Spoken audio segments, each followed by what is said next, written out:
Soyez les bienvenus à ce rendez-vous d'information. Voici les titres au sommaire de ce journal. L'opération de révision de la liste électorale démarre demain, 10 juin 2020, une opération qui durera 2 semaines. Le président de la commission électorale indépendante appelle à la participation massive des populations dans un message que nous vous retransmettrons ce soir. La France apporte un appui de 20 milliards de francs CFA à la Côte d'Ivoire pour renforcer la lutte contre la Covid-19. C'est un financement manifesté par la signature de 3 conventions d'affectation entre la France et la Côte d'Ivoire. Et puis le point de la pandémie. Ce mardi, la Côte d'Ivoire enregistre 114 nouveaux cas de Covid-19 et 176 nouvelles guérisons, des chiffres qui portent le bilan total actuel de cas de Covid confirmés dans le pays à 3 995. Bienvenue dans ce 23h. Nous sommes de plein pied dans la période électorale et dès demain s'ouvre l'opération de révision de la liste électorale. Les agents de la commission électorale indépendante auront 15 jours pour mettre à jour le fichier des nouveaux électeurs. Et avant le démarrage de cette étape importante du processus, le président de la CEI, Ibrahim Coulibaly Cuibière, clarifie l'objectif de cette opération. Des informations qui sont données par Sidonie Davila. Pour voter, un citoyen doit être inscrit sur une liste électorale. En prévision de la présidentielle du 30 octobre prochain, la commission électorale indépendante CEI démarre l'enrôlement de la population à compter de ce mercredi 10 juin. Pour le président de la CEI, c'est un rendez-vous à ne pas manquer. Il s'agit donc d'une opération d'une importance capitale en cette année électorale, car elle devra aboutir à terme à la production du nouveau fichier des électeurs, c'est-à-dire celui contenant l'ensemble des Ivoiriens qui seront autorisés à voter au cours des scrutins à venir, donc à choisir les prochains gouvernants de notre cher beau pays. Dès 7h30 du matin, sur toute l'étendue du territoire, tous les bureaux de recensement seront ouverts aux populations. Le président de la CEI rappelle quelques consignes importantes. En Côte d'Ivoire, les requérants devront se rendre dans les centres d'enrôlement munis d'une carte nationale d'identité ou d'un certificat de nationalité ivoirienne ou d'une attestation d'identité ou d'un récépissé délivré par l'Office national de l'état civil et de l'identification en Côte d'Ivoire, l'ONESI. À l'étranger, nos compatriotes de la diaspora devront présenter une carte nationale d'identité ou un passeport biométrique ou une carte consulaire pour se voir inscrit sur la liste électorale. Mais qui est concerné par cette opération? Les personnes majeures non inscrites sur une liste électorale ou celles qui vont avoir 18 ans au 24 juin 2020, appelés généralement nouveaux majeurs. Sont également concernés les électeurs déjà inscrits sur la liste électorale qui souhaiteraient apporter des modifications à leurs données personnelles ou changer de lieu de vote. À ceux-ci, il leur est proposé de le faire soit dans le centre de recensement du nouveau lieu où ils comptent voter désormais, soit en ligne en accédant à notre site internet www.cei.ci. À cet effet, des formulaires spécifiques sont mis à leur disposition dans les commissariats, dans les mairies, dans les sous-préfectures et dans les administrations fiscales gratuitement. Je dis bien gratuitement. Vu les enjeux majeurs, Coulibaly Cuibière exhorte les populations à participer massivement à cette opération, également les partis et groupements politiques à convaincre leurs électeurs à s'inscrire. Alors que le coronavirus bat son plein, le président de la CEI insiste sur les dispositions prises pour le respect scrupuleux des mesures barrières dans les centres d'enrôlement. Et nous vous réitérons ces informations sur l'opération de révision de la liste électorale qui démarre demain et qui prendra fin le 24 juin prochain. Les heures d'ouverture des bureaux de vote sur toute l'étendue du territoire sont de 7h00 à 12h30 et de 14h à 17h. Le nombre de centres prévus est de 10 848. L'ouverture des bureaux à l'étranger est prévue du 13 juin au 24 juin prochain dans 18 pays concernés, avec 84 centres d'enrôlement ouverts. En Côte d'Ivoire, le requérant doit se munir d'une des pièces suivantes: la carte nationale d'identité, la CNI, le certificat de nationalité ivoirienne, l'attestation d'identité, le récépissé d'enrôlement de la CNI. Et à l'étranger, le requérant devra se munir d'une des pièces suivantes: la carte nationale d'identité, la CNI, le passeport biométrique ou encore la carte consulaire. Voter est un droit civique et pour permettre aux Ivoiriens de participer au prochain scrutin présidentiel, les pièces administratives sont délivrées aux populations gratuitement. Une décision du gouvernement qui a décidé d'offrir gratuitement ces pièces. Cette information a été publiée par les ministères de l'administration du territoire et celui de la justice et des droits de l'homme. Suivons ces précisions données dans ce reportage de Cheikh Koné. Voilà bientôt 90 jours que les Ivoiriens et Ivoiriennes âgés de 16 ans et plus ont la possibilité de se faire établir gratuitement les pièces administratives nécessaires pour l'établissement de la carte nationale d'identité, devant servir à s'inscrire sur la liste électorale. Le projet a été contractualisé par l'État avec un opérateur depuis le mois de mars 2020. Et dans le contrat de l'opérateur, il est prévu de dérouler le projet dans un délai de 3 mois. Donc, raisonnablement, fin mars, le projet devait prendre fin. Mais à fin avril, les résultats n'étant pas probants, nous avons demandé à l'opérateur si on pouvait poursuivre jusqu'à fin juin. Depuis son lancement en mars dernier, les impétrants traînent les pas.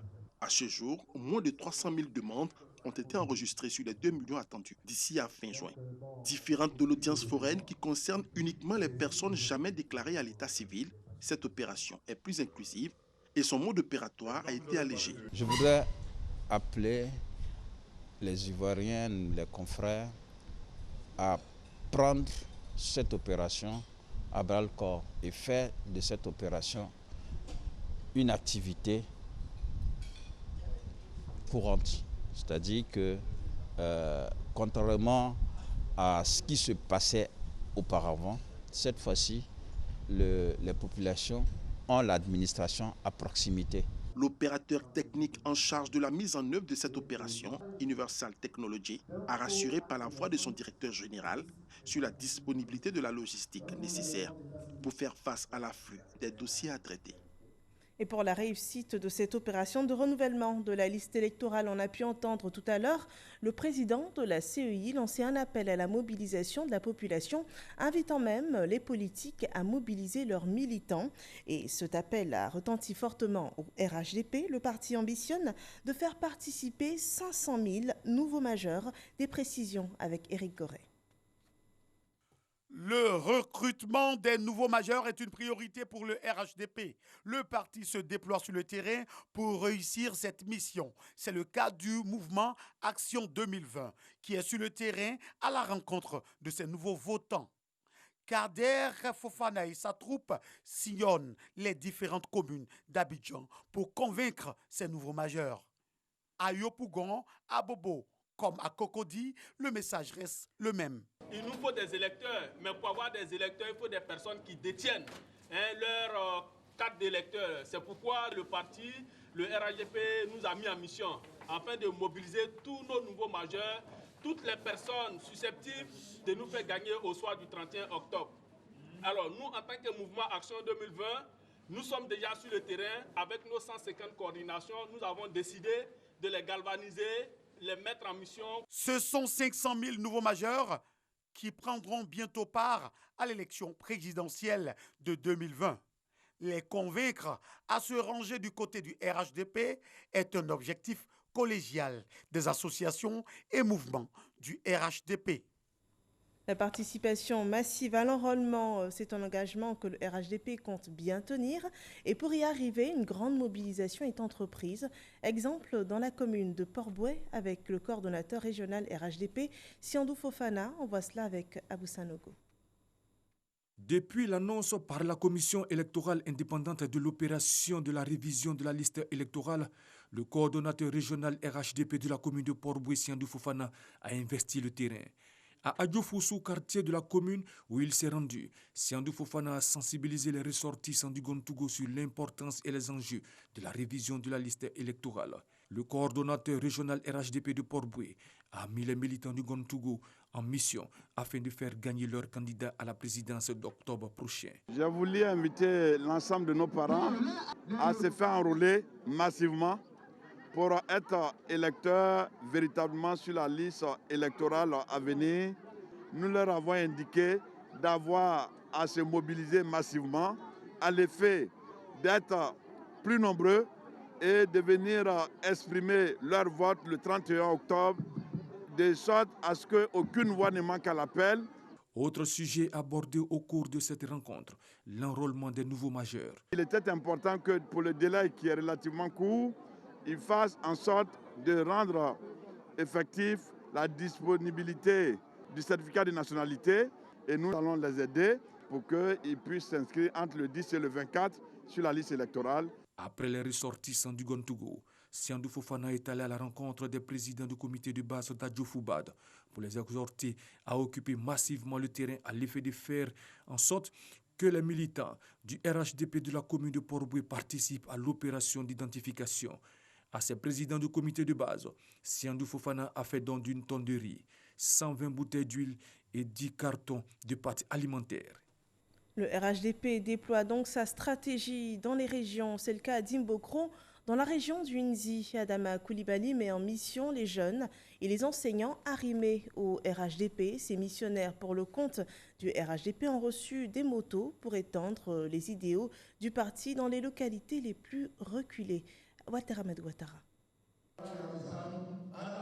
Les coordinateurs régionaux associés et les cadres RHDP de la région du Nzi rencontrent les enseignants et les jeunes de Dimbokro. Ils sont membres des mouvements de soutien à Amadou Gon Koulibaly. Il s'agit de faire en sorte que chacun à son niveau puisse être un vecteur pour pouvoir sensibiliser davantage autour de lui pour l'inscription sur la liste électorale. Parce que la bataille électorale, elle ne se gagne pas le jour du scrutin. La bataille se gagne avant. Mais si vous n'êtes pas inscrit sur la liste, votre soutien ne pourra pas être transformé en vote en faveur de votre candidat.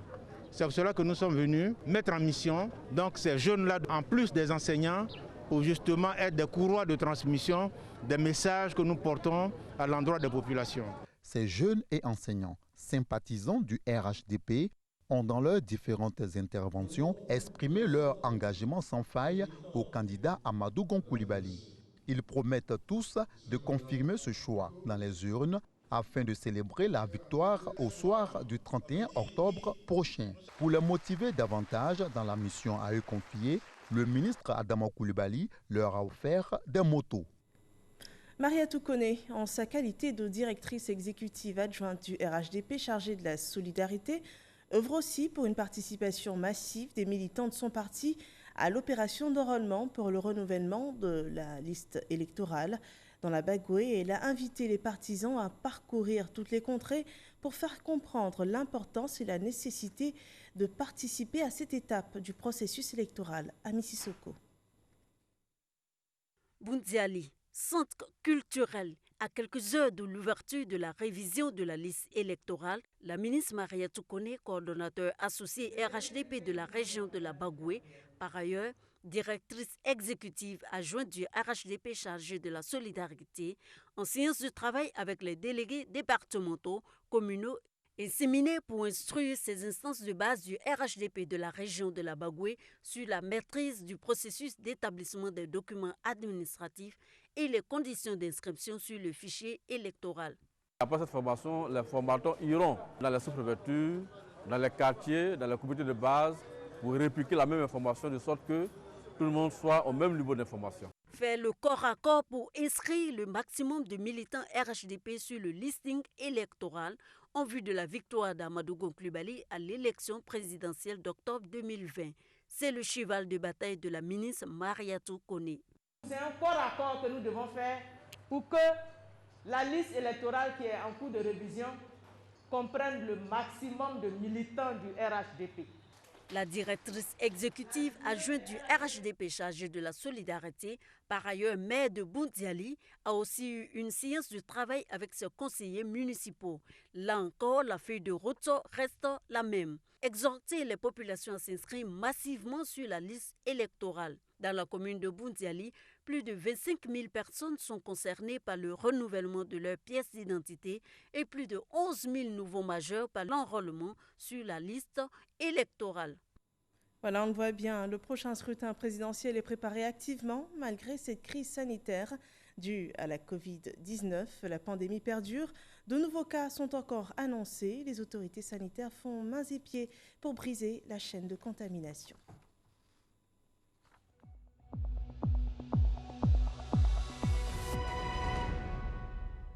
Les efforts de la Côte d'Ivoire sont appuyés par la France dans cette lutte contre la Covid-19. 3 conventions d'affectation, dont 2 font partie du contrat de désendettement et de développement et 1 du prêt souverain de l'AFD, ont été signées ce jour. Ils engagent une enveloppe de 20 milliards de francs CFA, une contribution de la France qui devrait permettre de renforcer le plateau technique et médical de l'Institut Pasteur de Côte d'Ivoire. Alexis Ouedraogo. 20 milliards de francs CFA, c'est l'enveloppe qui vient soutenir le plan de riposte sanitaire Covid-19. Achat de réactifs pour les tests, réhabilitation de laboratoires et centres de recherche, la signature d'avenants aux conventions C2D et prêts souverains AFD qui portent l'initiative a eu lieu ce mardi à la primature.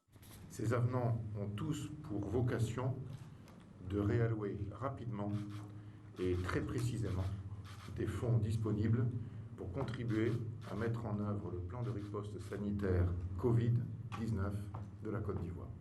Si l'État de Côte d'Ivoire est pleinement engagé dans la lutte contre la Covid-19 et la protection de ses populations, l'appui lui vient en renforcement des acquis. La contribution de la France au plan de riposte Covid-19 à hauteur de 20 milliards viendra amplifier l'action du gouvernement. Ces montants seront consacrés à l'acquisition des réactifs, des intrants et des équipements pour les laboratoires, au financement des travaux d'électricité à l'Institut Pasteur de Côte d'Ivoire, à la réhabilitation et l'équipement de 7 laboratoires, au renforcement de la communication de l'Institut national d'hygiène publique et à l'accompagnement de la recherche opérationnelle. L'occasion pour le ministre d'État Ahmed Bakayoko, assurant l'intérim du Premier ministre, d'inviter les populations au respect des mesures barrières. Le gouvernement, avec l'appui des partenaires au développement, met tout en œuvre pour protéger les populations ivoiriennes de cette pandémie et les soulager de ses conséquences socio-économiques. Ces efforts ne doivent pas faire oublier le respect des mesures barrières et d'hygiène sanitaire qui s'imposent à tous. Notons qu'une partie des fonds sera versée directement au Trésor public en refinancement des règlements déjà effectués. Les autorités sanitaires ivoiriennes présentaient il y a quelques heures les chiffres de la Covid-19 enregistrés ce mardi. La Côte d'Ivoire compte donc 114 nouveaux cas confirmés et 176 nouveaux cas de guérison. Le bilan actuel est porté à 3 995 cas confirmés. Je vous invite à suivre cette déclaration du ministère de la Santé et de l'Hygiène publique. Le ministère de la Santé et de l'Hygiène publique a enregistré ce jour, mardi 9 juin 2020, 114 nouveaux cas de Covid-19 sur 515 échantillons prélevés, soit 22,1% de cas positifs. 176 guéris et 0 décès. À la date du 9 juin 2020, la Côte d'Ivoire compte donc 3 995 cas confirmés, dont 2 045 personnes guéries, 38 décès et 1912 cas actifs. Le nombre total d'échantillons est de 32 864. Le ministre de la Santé et de l'Hygiène publique constate un relâchement dans le respect des mesures barrières, notamment le lavage régulier des mains avec de l'eau et du savon, et le port du masque lorsque nous sommes dans des lieux publics. Ces mesures ont pour objet de vous protéger et de protéger les autres.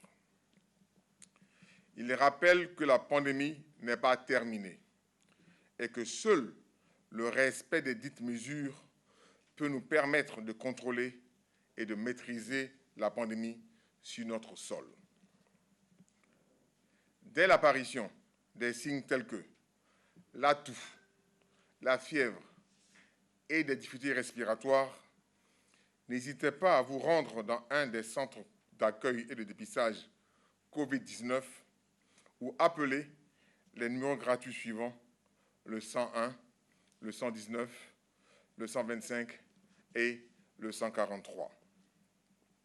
Le ministre de la Santé et de l'Hygiène publique remercie et félicite tous les acteurs du système de santé pour leur engagement et leur dévouement dans la lutte contre la pandémie. Et le point de la situation de la pandémie hors de nos frontières au Ghana, on enregistre 9 910 cas confirmés, 48 décès. En Guinée, 4 216 cas confirmés, 23 décès. Au Sénégal, 4 516 cas confirmés, 52 décès. Au Burkina Faso, 891 cas confirmés et 53 décès. En total, en Afrique, de 200 065 cas confirmés, 5 477 décès et dans le monde, au moins 7 172 874 cas confirmés et au moins 408 482 personnes décédées des suites de la Covid-19.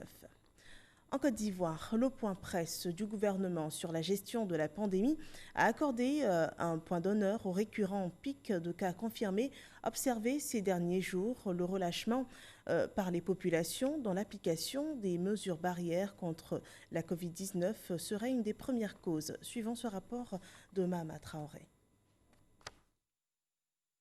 Le nombre grimpant de cas détectés positifs à la Covid-19 ne doit pas faire perdre de vue les prouesses du dispositif de prise en charge sanitaire. On note également de nombreux cas de guérison de Covid-19 parmi les personnes infectées jusque-là. En effet, au moins 50% des personnes dépistées à ce jour sont déclarées guéries au terme de leur prise en charge et le taux de guérison se situe en général entre 50 et 52% des cas, au-dessus du taux moyen au niveau mondial. La létalité demeure stable autour de 1%, également en dessous de la moyenne mondiale. La Côte d'Ivoire a-t-elle atteint le pic de contagion? On ne peut pas dire que le pic est atteint. Et je pense que les estimations même au niveau de la CEDEAO concernant la Côte d'Ivoire, c'est entre 4 000 et 5 000 pour le mois de juin. Si personne ne prend en considération les mesures que nous préconisons et que la maladie continue de circuler, bon, je pense que 3 000, c'est encore peu. On va grimper certainement. Demeurer prudent et appliquer les mesures barrières, c'est le message que ne cesse de lancer le ministère de la Santé à l'endroit des populations. Un appel relayé par le porte-parole de la police nationale auprès des différentes composantes des forces de sécurité. Aussi, voudrions inviter, ce faisant, au nom de tous les hauts commandements, militaires et paramilitaires, toutes les FDS, à redoubler de vigilance devant le relâchement regrettable de certains de nos concitoyens dans les milieux publics. Le commissaire principal, Charlemagne Bleu, précise que le déroulement actuel des épreuves sportives de l'examen du BEPC n'enfreint pas à la mesure d'interdiction de la pratique du sport collectif. Selon lui, ces épreuves permettent de noter individuellement les candidats au BEPC. Et par ces temps de crise sanitaire et l'impact qu'on sait important sur l'économie, une solution est toute trouvée pour les PME et les startups par une convention entre la Mésofinance Cofina et la Société de cautionnement de Côte d'Ivoire. 3 milliards de francs CFA sont mis à disposition des entreprises pour la relance de leur activité. Les explications de Francis Boifo. Par cette signature de convention avec le groupe de Mésofinance Cofina, la société de cautionnement de Côte d'Ivoire, Socasi, apporte un début de solution à la question de financement des petites et moyennes entreprises PME et les très petites entreprises TPE. La Socasi a mis à la disposition de l'une des filiales de Cofina en Côte d'Ivoire la somme de 3 milliards de francs CFA pour accompagner les PME. Vous avez évoqué le montant de 3 milliards. Ça doit générer 18 milliards de francs de prêts aux petites et moyennes entreprises, donc 6 fois plus. Dans cette période de Covid-19, les petites entreprises sont victimes de tensions extrêmes de trésorerie. C'est un financement qui nous a été accordé pour une durée de 5 ans, qui va permettre de rallonger la durée de financement à ces institutions-là et de leur permettre justement de passer cette période de liquidité tendue. Plusieurs PME et TPE devraient amorcer un nouveau départ à travers ces financements calqués sur le modèle de la Mésofinance. En dehors du fait qu'elle est prête à multiplier quand même le montant qu'on met à sa disposition, donc élargir l'assiette pour nos PME, à côté de cela, Cofina aussi a cette expertise spéciale PME. Elle travaille à plus de 80-90% pour les PME. La société de cautionnement de Côte d'Ivoire a été créée en 2015. Sa mission principale, faciliter l'accès des PME et PMI ivoiriennes au financement. La Socasi regroupe la Confédération générale des entreprises de Côte d'Ivoire, la Fédération ivoirienne des PME, l'Union ivoirienne des professions libérales et la Fédération nationale de l'industrie hôtelière de Côte d'Ivoire. Dans l'ouest de la Côte d'Ivoire, l'axe Biancouma-Sipilou sera bientôt praticable à souhait. Les travaux de bitumage de cette voie ont été lancés par le ministère de l'Équipement et de l'Entretien routier. Une opération salvatrice selon les populations car elle sortira cette zone de l'enclavement. F. Boué. Sipilou, ville frontalière à la Guinée, a été érigée en chef-lieu de département de la région du Tongpi en 2012. Mais depuis, la ville peine à propulser son essor économique. La cause principale, la voie d'accès, l'axe Biancouma-Sipilou, long de 63 km, très accidenté et dégradé, surtout en saison pluvieuse, est source de bien d'ennui pour les usagers. Ajoutez à cela, aucune rue de la cité n'est revêtue de bitume. Une situation qui va être oubliée bientôt. L'axe Biancouma-Sipilou sera bitumé. Les travaux de cet ouvrage important sont lancés à Sipilou en présence d'une importante délégation ministérielle d'élus et de cadres de la région du Tongpi. Le projet qui nous rassemble ce jour porte sur un linéaire de 70 km et sera réalisé par l'entreprise chinoise CCECC. Il est financé par la Banque de développement de Chine BDC et permettra de disposer en 20 mois d'un tronçon routier flambant neuf qui fera oublier les chaos endurés sur cet axe. La réalisation de cette route s'inscrit dans le cadre de la mise en œuvre du Plan national de développement PND 2016-2020, dont a largement bénéficié la région du Tongpi dans les domaines de l'éducation, la santé, l'hydraulique, l'électrification rurale et surtout les infrastructures routières. La région du Tongpi a bénéficié du reprofilage sur l'année 2020 dans le cadre du programme social du gouvernement PSGouv de 2741 km de route en terre, des travaux d'aménagement et de bitumage de la route d'Anané, frontière Guinée, des travaux de renforcement de la voirie de Mans, des travaux de renforcement de l'axe Mans-Danané-Zouangien et très bientôt des travaux d'aménagement et de bitumage de la route Zouangien-Tout-le-Bleu. Une occasion pour les populations d'exprimer leur gratitude. L'heure n'est pas aux doléances, mais à la reconnaissance. Par vos acclamations bien nourries, disons donc ensemble comme un seul homme. Merci, merci, merci à tous les ministres ici présents, à son Excellence, Monsieur le Premier ministre, et à son Excellence, Monsieur le Président de la République. Ce sera un grand soulagement pour toute la population originaire du département de Sipilou. Nous ne pouvons qu'être tout à fait satisfaits et prier Dieu pour les autorités de ce pays. En plus de ce tronçon, les villes de Biancouma et Sipilou bénéficieront chacune de 5 km de bitume. En marge de cette cérémonie, le ministre de la Santé et de l'Hygiène publique a remis au nom du Premier ministre Amadou Gon Coulibaly une ambulance médicalisée à l'hôpital général de Sipilou. Le personnel de l'établissement sanitaire a été aussi renforcé avec un médecin généraliste et un technicien de laboratoire. Un deuil national frappe le Burundi. Le président de la République, Pierre Nkurunziza, n'est plus. Il est décédé hier des suites d'une crise cardiaque. Il était âgé de 56 ans. Un deuil de 7 jours a été décrété par le gouvernement du Burundi. Au pouvoir depuis 2005, Pierre Nkurunziza est décédé 3 semaines après l'élection de son successeur Évariste Ndayishimiye. Voilà, ce journal est terminé. Merci de nous avoir suivis. Restons en alerte contre le Covid-19. Portez-vous bien et rendez-vous demain pour une autre édition.